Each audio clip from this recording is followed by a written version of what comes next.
So hello dear students, welcome to G centric. और basic हम लोगों ने सारा खत्म कर लिया पावर सिस्टम का, और आपने एंजॉय भी किया है सारे पावर की पावर फ्लो कंडीशंस, किस तरीके से जनरेशन होता है, एक्टिव पावर रिएक्टिव पावर की क्या कंडीशंस होती है, और वो लोड साइड में किस तरीके से ट्रांसफर हो सकती है, उनकी कंडीशंस देखी हम लोगों ने, और कुछ न्यूमेरिकल भी देखे, और आपको थोड़ा सा अंडरस्टैंडिंग बिल्डअप हुई होगी। एक्टिव पावर रिएक्टिव पावर उतना ही नहीं है, पावर फ्लो इक्वेशंस में या आगे जब voltage control and power factor improvement पढ़ेंगे तो बहुत ज्यादा डिटेल्स में हम लोग जाएंगे। ठीक है, अब हम लोग स्टार्ट करते जल्दी से हम लोग ट्रांसमिशन। ठीक है, ट्रांसमिशन किसको बोलते हैं हम लोग? मैंने मेरा जो फर्स्ट वीडियो था जिसमें इंट्रोडक्टरी वीडियो था पावर सिस्टम का, वहां आपको बताया था कि जनरेटिंग प्लांट अगर जनरेट कर देता कोई इलेक्ट्रिसिटी, तो उसको उस इलेक्ट्रिकल एनर्जी को अगर हमें ट्रांसफर करना है, the transfer of electrical energy from generating station to the main load centre, that is called transmission through a single channel. है ना, ये बात मैं भूल गया हूं। The transfer of electrical energy from generating station to the main load centre through a single channel network, that is called transmission. और further अगर मुझे वहां से इलेक्ट्रिसिटी ट्रांसफर करना है through a multi channel networking, that is called distribution. ठीक है, तो ये बाकी बात ये ऑलरेडी डेफिनेशन बता चुका हूं, अब मैं डेफिनेशंस वगैरह पे नहीं जाऊंगा। और मैं एक चीज और बता चुका हूं ऑलरेडी आपको कि पावर ट्रांसमिशन जो है, आपका जो पावर ट्रांसमिशन है या पावर ट्रांसफर है, जो वन एंड से दूसरे एंड पे जाएगा, वो हायर वोल्टेजेस पे रहेगा तो ज्यादा इकोनॉमिकल रहेगा, क्योंकि power transfer is proportional to voltage square. ठीक है, मैंने एक चीज बताई थी आपको, एक फॉर्मूला बताया था, P equal to EV upon X sine डेल। ये अब तो हम डिराइव भी कर चुके हैं ना, तो ये दोनों वोल्टेज लगभग अगर बराबर हो जाए तो पावर ट्रांसफर वोल्टेज स्क्वायर के ऊपर प्रोपोर्शनल हो जाएंगे। मतलब voltage is proportional to power is proportional to voltage square power transfer. तो हम चाहते हैं कि ज्यादा से ज्यादा हायर टू हायर वोल्टेजेस पर अगर होगा हमारा ट्रांसमिशन तो काफी इकोनॉमिकल पड़ेगा, क्योंकि अगर 2 गुना 2 टाइम्स वोल्टेज बढ़ा देता हूं तो पावर ट्रांसफर 4 टाइम्स बढ़ जाएगा। ठीक है, ऑन दी अदर हैंड अगर लॉसेस उसी के, मतलब क्या हो जाएगा हमारे पावर ट्रांसमिशन में, अगर हम लोगों ने वोल्टेज बढ़ा दिया तो उसके रिस्पेक्ट में कंडक्टर का करंट कम हो जाएगा, करंट कम हो जाएगा तो पावर लॉस जो होगा I²R, वो भी क्या हो जाएगा 1 बाय मतलब क्या बोल सकते हैं 1/4 टाइम्स क्या हो जाएगा आपका पावर लॉस डिक्रीज हो जाएगा I²R। तो power loss is proportional to current square. ठीक है, वोल्टेज बढ़ा तो करंट कम हो जाएगा, करंट कम हो जाएगा तो लॉसेस, और दो गुना अगर करंट कम हुआ तो करंट का स्क्वायर क्या हो जाएगा 4 गुना आपका पावर लॉस कम हो जाएगा। ये सारी बातें मैं अपने इंट्रोडक्टरी वीडियो में बता चुका था। ठीक है, अब चलिए यहां पर मैं क्या करूंगा, बहुत सारे स्टूडेंट्स देखिए, ट्रांसमिशन जो है वो बड़ा टॉपिक है, बहुत बड़ा टॉपिक है। ठीक है, अगर हम लोग अलग अलग कंपैरिजन करें जैसे फॉल्ट एनालिसिस या स्टेबिलिटी, तो इस तरीके का मादा रखता है पावर सिस्टम ट्रांसमिशन। तो एक बड़ा टॉपिक है, और बड़े टॉपिक को पढ़ते जब हम इतना डूब जाते हैं कि कई बार पता नहीं चलता है कहां से स्टार्ट किया था और क्या इंपॉर्टेंट है क्या इंपॉर्टेंट नहीं है। ठीक है, तो देखो पावर सिस्टम के साथ एक आयरनी है कि अब बहुत सारे लोग क्या बोलते हैं इस तरीके से पढ़ाते कि बहुत ज्यादा डेप्थ में चले जाते, बट पता चले हमारे एग्जाम पॉइंट ऑफ व्यू से उस डेप्थ का कोई काम नहीं है। और बहुत लोग ऐसे पढ़ाते हैं कि बहुत जस्ट ऊपर फॉर्मूला बता दिया, तो उतना भी इनफ नहीं है, आपको डेप्थ में जाना चाहिए। बट आपको यह पता होना चाहिए कौन से टॉपिक के डेप्थ में जाना है आपको, क्या वो टॉपिक आपके इंटरव्यू में काम आएगा, क्या वो टॉपिक आपके रिटन एग्जाम के हिसाब से, क्या वो टॉपिक आपके कन्वेंशनल एग्जाम के लिए इंपॉर्टेंट है, क्या वो टॉपिक आपके ऑब्जेक्टिव एग्जाम के लिए इंपॉर्टेंट है। और पावर सिस्टम और मशीन के साथ ये भी एक दिक्कत है कि यहां पर एग्जाम टू एग्जाम क्वेश्चन के लेवल बदल जाते हैं। जस्ट लाइक अगर हम ट्रांसफार्मर की बात करें तो ट्रांसफार्मर तो एक ही है, ट्रांसमिशन लाइन तो एक ही है, बट इसमें क्वेश्चन जो पूछने का तरीका है, एक तो आपका हो गया थ्योरेटिकल क्वेश्चन, जस्ट कि बताइए कि ट्रांसमिशन लाइन में कौन से पैरामीटर होता है, रेजिस्टेंस होता है कि नहीं, इंडक्टेंस होता है नहीं, इंडक्टेंस को कम करने के लिए क्या करेंगे, एक थ्योरेटिकल वर्जन हो गया। ठीक है, और एक क्वेश्चन हो गया कि आपको 2 लाइंस के बीच में कैलकुलेशन करनी है, बताइए कि इन दोनों लाइन के बीच में कितना इंडक्टेंस या कितना कैपेसिटेंस या इस तरीके से प्रेजेंट होगा, तो कैलकुलेशन वाला हो गया। तो 2 तरह के मोड हो सकते हैं क्वेश्चन के, आइदर थ्योरेटिकल जिसमें आपके कॉन्सेप्चुअल भी होते हैं, फैक्चुअल भी होते हैं, और आपको कॉन्सेप्चुअल डिटेल के साथ में थ्योरेटिकल क्वेश्चन पूछते हैं। दूसरा है जिसमें न्यूमेरिकल एबिलिटी चेक करी जाती है। तो गेट एग्जामिनेशन वो एग्जाम है जिसमें आपका न्यूमेरिकल एबिलिटी चेक होगा। ठीक है, बट जो ईएस का प्रीलिम्स की बात करें, अगर हम लोग प्रीलिम्स की बात करें तो प्रीलिम्स में आपका क्या चेक होगा, थ्योरी भी चेक होगी और न्यूमेरिकल, थोड़ा सा न्यूमेरिकल चेक होगा, बट ज्यादातर क्या होगा थ्योरी पोर्शन, और न्यूमेरिकल भी जो हल्के फुल्के न्यूमेरिकल होते हैं वो चेक होंगे। बट कन्वेंशनल एग्जाम में जाएंगे हम लोग तो कन्वेंशनल एग्जाम में टफनेस बहुत ज्यादा नहीं होती है, बट डाइवर्सिटी बहुत होती है, आपको एक derivation proper step by step करके दिखाना पड़ता है। बट अगर हम लोग एग्जाम जैसे कि स्टेट लेवल की कोई किसी एग्जाम्स की बात करें जहां पर कम टाइम में ज्यादा क्वेश्चन करना है, जैसे कोल इंडिया की बात करें, डिफरेंट डिफरेंट अलग आपके यूपी पीसीसीएल की बात करें, बहुत ऐसे एग्जाम जो गेट में नहीं है और कम टाइम में ज्यादा क्वेश्चन करना है, तो वहां न्यूमेरिकल एबिलिटी नहीं, सिर्फ फैक्चुअल क्वेश्चंस पूछे जाते हैं। और फैक्चुअल क्वेश्चंस भी में भी कॉन्सेप्चुअल बहुत ज्यादा इंटेंसिफाई नहीं होगा, ऊपर ऊपर का कॉन्सेप्ट पूछा जाएगा। तो क्या करें हम लोग, या एक तरीका तो ये कि हर एग्जाम के लिए अलग अलग पढ़ते जाएं कि ठीक है ये एग्जाम है तो इसके लिए पढ़ ले, दूसरा है इसके लिए पढ़ ले, इसके लिए पढ़ ले, या एक बार क्या करें शुरू से शुरुआत करते हैं और एक अच्छी खासी इंफॉर्मेशन के साथ पढ़ लेते हैं, सारी चीजों को ध्यान में रखते हो। बहुत ज्यादा हम लोग ऐसा भी नहीं कि पीएचडी करने चले जाएंगे, इतना कि कोई जितने भी सारे हमारे लगभग 80 to 90% एग्जाम्स कवर हो जाए उस सिलेबस में, वो सारा हम लोग पढ़ डालते हैं। ठीक है, तो ऐसे ही अगर ये वाला जो मैंने सिलेबस बताया ये सारा पढ़ लोगे तो आपका गेट ईएससी, मैं ईएससी पे क्लेम नहीं करता हूं बट आपको ईएससी का भी बहुत कुछ बता दूंगा यहां पर। ठीक है, बट मैं भी बोलता गेट ही हूं, ठीक है, बाकी पढ़ाऊंगा बहुत सारे ऐसे टॉपिक भी। तो मैं क्या करूंगा यहां पर कि आपको बता दूंगा कि कौन सा डेरिवेशन काम का है, कौन सा डेरिवेशन काम का नहीं है आपके लिए फर्दर। ठीक है, अगर मान लो कन्वेंशनल एग्जाम हमारा आगे चल के निकलता भी तो पहले प्री निकलेगा फिर कन्वेंशनल निकलेगा। ठीक है, तो प्री और कन्वेंशनल के बीच में बहुत टाइम है, तो अगर कुछ ऐसा टॉपिक रह भी जाता है तो उसको हम लोग उन 4 या 5 महीनों में कवर कर सकते हैं। ठीक है, तो चलिए थोड़ा सा भरोसा रखिएगा और मैं वन बाय वन क्या करूंगा, हर एक टॉपिक के एंड में आपको शॉर्ट समरी बताते जाऊंगा कि उसमें क्या क्या किया है हम लोगों ने, क्योंकि दिमाग में आपको लाइब्रेरी जैसा जमाना बहुत जरूरी है। नहीं तो क्या होता, बड़े सब्जेक्ट्स में स्टार्ट तो कर देते हैं आप, पर कहीं ना कहीं जाके कंफ्यूज हो जाते हैं कि ये टॉपिक कहां से पढ़ा था कहां नहीं पढ़ा था। तो वन बाय वन या क्या करूंगा मैं, जब टॉपिक कंप्लीट होगा तो आपके सामने मैं लाइब्रेरी में बना दूंगा। तो इसीलिए मैंने पावर सिस्टम ट्रांसमिशन को क्या किया है, 4 हिस्सों में डिवाइड किया, 4 मॉड्यूल में पढ़ेंगे हम लोग। तो जिसका पहला मॉड्यूल है लाइन पैरामीटर्स। तो लाइन पैरामीटर्स का मतलब है कि ट्रांसमिशन लाइन में हम चाहेंगे कि रेजिस्टेंस, इंडक्टेंस, कैपेसिटेंस और एक और पैरामीटर होता है दैट इज शंट कंडक्टेंस। तो ये 4 पैरामीटर के बारे में पढ़ेंगे। वैसे तो शंट कंडक्टेंस को नेग्लिजिबल मानते हैं, क्यों करते हैं, अब डिटेल वर्जन में वन बाय वन जाके करूंगा। ठीक है, अभी हम लोग क्या करेंगे, लाइन पैरामीटर्स में 4 पैरामीटर्स हम लोग पढ़ेंगे, resistance, inductance, capacitance and shunt conductance. कोई भी अगर फिजिकल चीज है उसका इलेक्ट्रिकल रिप्रेजेंटेशन करना है आपको तो आरएलसी से ही करना पड़ेगा। ठीक है, चलिए उसके बाद बात करेंगे हम लोग कि parameter of line. Parameter of line की बात करें, सॉरी परफॉर्मेंस ऑफ लाइन की बात करेंगे। ऑलरेडी मैं मशीन में पढ़ाया हूं कि परफॉर्मेंस किसको बोलते हैं हम लोग, रेगुलेशन एंड एफिशिएंसी। जैसे आप अभी स्टूडेंट हो तो इसका मतलब मैं आपसे पूछूं कि बताइए लास्ट ईयर आपका परफॉर्मेंस कैसा रहा, तो क्या बोलोगे, मेरी गाड़ी ने 4 मतलब एवरेज बढ़ गया मेरी गाड़ी का, ऐसा बोलोगे क्या, नहीं, क्योंकि आप अगर एज ए स्टूडेंट हो तो आप अपना परफॉर्मेंस कैसे बताओगे कि मेरा लास्ट सेमेस्टर में अगर कॉलेज गोइंग स्टूडेंट हो या सीजीपीए परसेंटेज जो भी रहे कि मेरा 75% बना, लास्ट टू लास्ट ईयर मेरा 60% बना, तो इस तरीके से आप परसेंटेज फॉर्म में बताओगे। तो ये आपका परफॉर्मेंस पैरामीटर। मान लो आप ऐसे ही बाइक चलाते, अगर बाइक रेसर होते तो आप अपना परफॉर्मेंस कैसे बताते, आप अपनी रेस की विनिंग या इस तरीके की चीजें बताते, आपके जो भी है उस पैरामीटर का, उस फील्ड का। अगर आप क्रिकेटर है तो आप अपने हिसाब से परफॉर्मेंस बताते। तो वैसे ही अगर हम लोग यहां पर पावर सिस्टम की बात करें, पावर सिस्टम के परफॉर्मेंस या ट्रांसमिशन लाइन जो जा रही है जिस मीडियम से, उसके परफॉर्मेंस की बात करें तो इसका मतलब है कि हम लोग इफिशियंसी एंड वोल्टेज रेगुलेशन की बात कर रहे हैं। इफिशियंसी एंड वोल्टेज रेगुलेशन बहुत ही these are 2 parameter, most important parameter of transmission line, जिसको हम लोग परफॉर्मेंस कैटेगरी में पढ़ेंगे और बहुत इत्मीनान से देखेंगे दोनों को। ठीक है, नेक्स्ट है हमारा power flow equation. Power flow equation का मतलब है P and Q, active power and reactive power. मैंने कॉम्प्लेक्स क्यों नहीं लिखा, क्योंकि it is the combination of both. ठीक है, तो एक्टिव पावर और रिएक्टिव पावर के बारे में देखेंगे कि इस तरीके से पावर फ्लो इक्वेशंस होती है, बहुत मजेदार तरीके से। नेक्स्ट है हमारा लास्ट टॉपिक, बहुत ज्यादा इंपॉर्टेंट नहीं है ये टॉपिक, बट आपके इंटरव्यू पॉइंट ऑफ व्यू से या फिर एक नॉलेज के हिसाब से आपको पता होना चाहिए। जो भी लाइटनिंग स्ट्रोक, स्विचिंग सर्जेस, जो बिजली गिरती है कि नहीं, वो सारा हम लोग यहां पे स्टडी करेंगे पावर सिस्टम ट्रांजिएंट्स में। ठीक है, तो ये इन 4 मॉड्यूल में से ये जो 3 मॉड्यूल है ये बहुत ज्यादा इंपॉर्टेंट है, बहुत ज्यादा इंपॉर्टेंट है। ठीक है, यहां कहीं ना कहीं से क्वेश्चन आते हैं, लाइन पैरामीटर हो, चाहे परफॉर्मेंस ऑफ लाइन हो या पावर फ्लो इक्वेशन हो, क्योंकि इनके ऊपर वाले के तो नहीं, पैरामीटर तो नहीं, बट कि जब ये सेकंड और थर्ड के कॉन्सेप्ट आपको बहुत सारे टॉपिक्स में भी लगेंगे, आगे के टॉपिक्स में भी इन दोनों के कॉन्सेप्ट यूज होते हैं। ठीक है, तो ये रही transmission line, power system transmission का एक समराइज वे। एक एक करके हम लोग पढ़ेंगे, बहुत मजा आने वाला है। आपके कॉलेज में भी लाइन पैरामीटर के ऊपर आपके डेरिवेशंस होते हैं, बहुत सारे स्टूडेंट डेरिवेशन करते हैं और भूल जाते हैं, करते हैं भूल जाते हैं, करते हैं भूल जाते हैं। तो इसको मैं बहुत ही सिंप्लीफाई तरीके से पढ़ाऊंगा।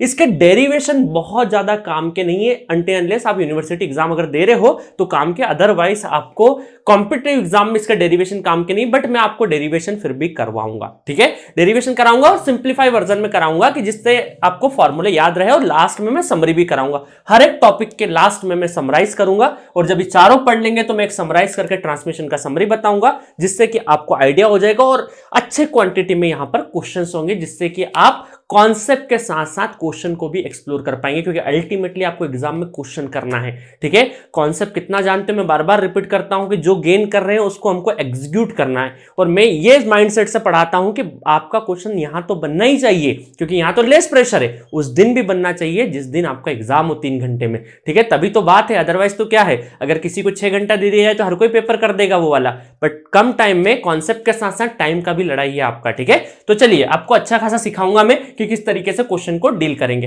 तो चलिए 1 बाय 1 स्टार्ट करते हैं हम लोग लाइन पैरामीटर से। सो लाइन पैरामीटर में सबसे पहले बात करते हैं हम लोग रेजिस्टेंस की। किसकी बात करते हैं हम? नंबर 1 रेजिस्टेंस, रेजिस्टेंस, रेजिस्टेंस, ठीक है।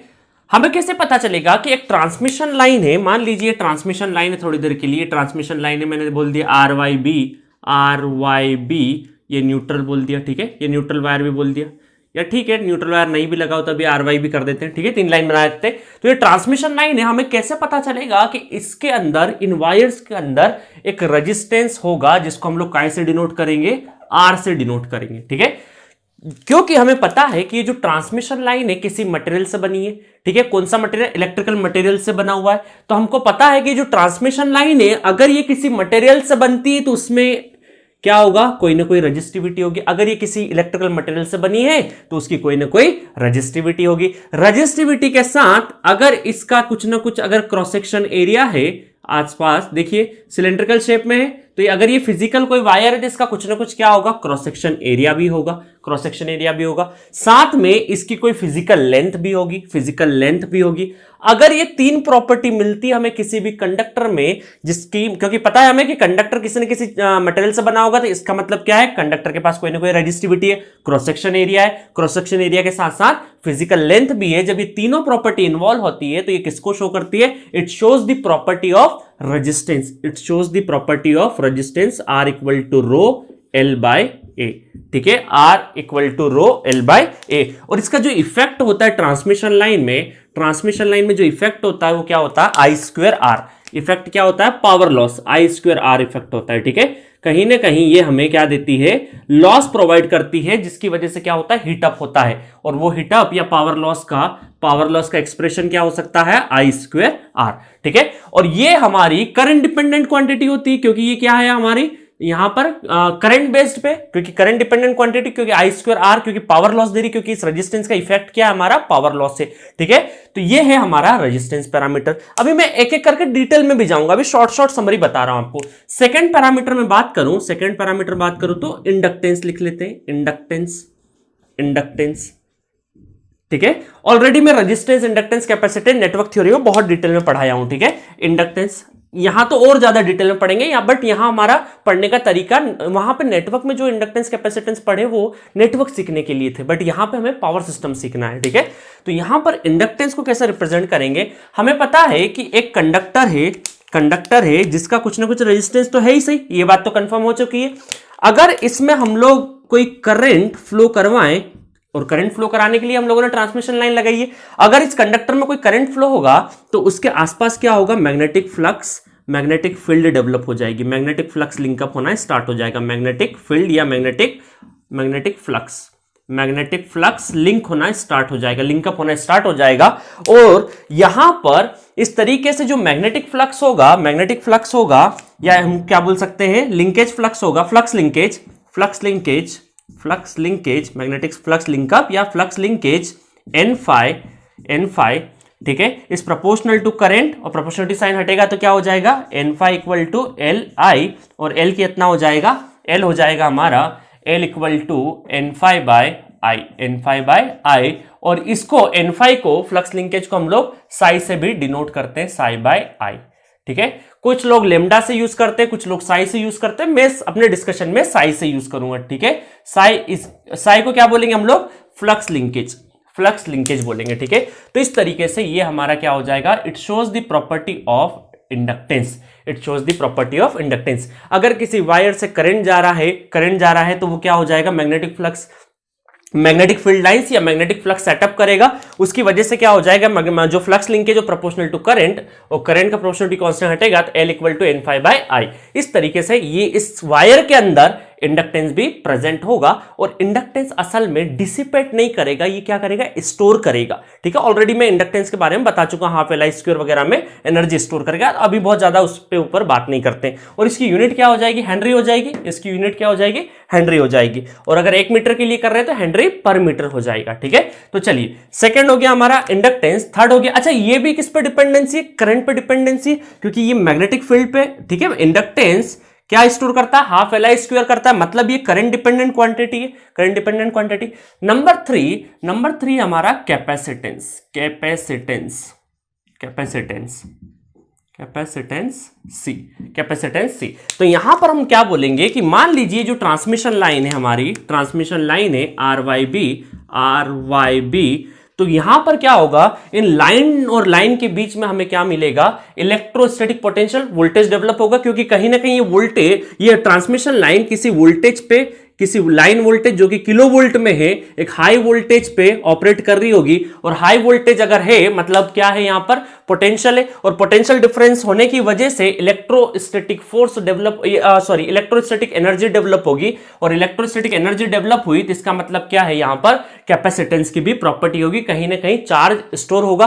तो हम क्या बोल सकते हैं, charge store is proportional to voltage, और प्रोपोर्शनलिटी कांस्टेंट हटा तो सी वी, और सी इक्वल टू क्या होगा, क्यू बाय वी। तो इस तरीके से हम क्या बोल सकते हैं कि ट्रांसमिशन लाइन में कैपेसिटेंस की प्रॉपर्टी भी इन्वॉल्व होती है, ठीक है।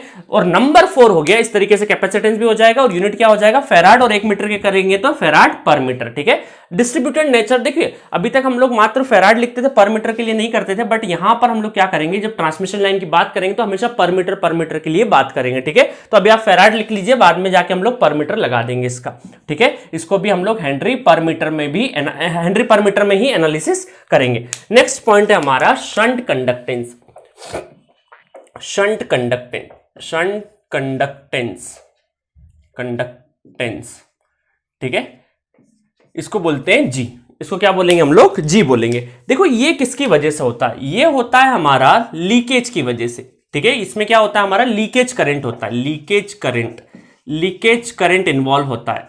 अब ये जो लीकेज करंट है ये कहां जा सकता है, एक तो हमारे लाइन इंसुलेटर्स में भी हो सकता है, लाइन इंसुलेटर में लीकेज करंट जाता है, इंसुलेटर्स में, लाइन इंसुलेटर में लीकेज करंट जाता है। दूसरा है जब आपका कोरोना होता है, कोरोना का मतलब क्या है, थोड़ी देर के लिए हायर पोटेंशियल पे कोरोना में मान लीजिए इसमें, इस फिजिकल कंडक्टर में पावर जा रहा है, बट ये क्या करेगा, अपने आसपास की एयर को भी क्या करेगा, आयनाइज करेगा, और उसके अंदर क्या करेगा, लीकेज करंट को फ्लो होने देगा। एयर के अंदर क्या होगा, एयर को आयनाइज करने के लिए कुछ एनर्जी का इन्वॉल्वमेंट होगा, उस एनर्जी को हम क्या बोल सकते हैं, उस एनर्जी को बोलते हैं V square into G, V square into G. जैसे जस्ट लाइक हमारा आई स्क्वेयर आर था ना, तो यहां पर हम क्या बोलेंगे, वी स्क्वेयर इंटू जी बोल देंगे। और ये हमारा जो लीकेज होता है ये किस किस की वजह से, लाइन इंसुलेटर की वजह से भी हो सकता है, और साथ में कोरोना की वजह से भी होता है, कोरोना की वजह से भी होता है। और ये ज्यादा तब हो जाता है जब आपका रेनी सीजन या बैड वेदर होता है, या फिर आपके जो कंडक्टर जो सरफेस है वो यूनिफॉर्म सरफेस नहीं होके क्या है, अनइवन सरफेस है अगर कंडक्टर का,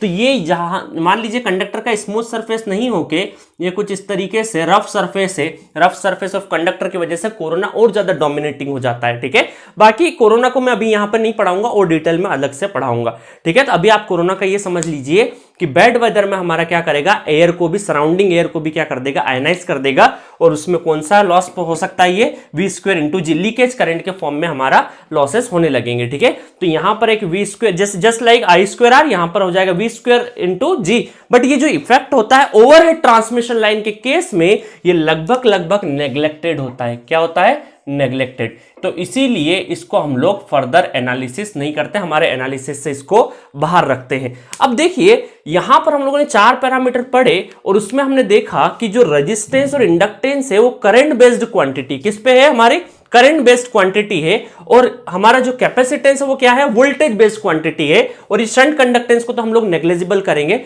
बट अगर मुझे इलेक्ट्रिकल मॉडलिंग करनी हो, इनकी प्लेसिंग करनी हो, तो मैं क्या करूंगा कि यहां पर रेजिस्टेंस और इंडक्टेंस को सीरीज में लगाऊंगा और कैपेसिटेंस को कहां लगाऊंगा मैं, शंट में। कैपेसिटेंस को कहां कनेक्ट करूंगा, शंट में। अब आप बोलोगे सर ये आप इधर ही क्यों कर रहे हैं, यहां भी तो हो सकता है। बिल्कुल हो सकता है, आप कहीं पर भी कैपेसिटेंस को कनेक्ट कर सकते हैं। जस्ट वो मैं आगे चल के सब बताऊंगा। कैपेसिटेंस को यहां कनेक्ट करेंगे तो क्या होगा, यहां करेंगे तो यहां करेंगे तो क्या होगा।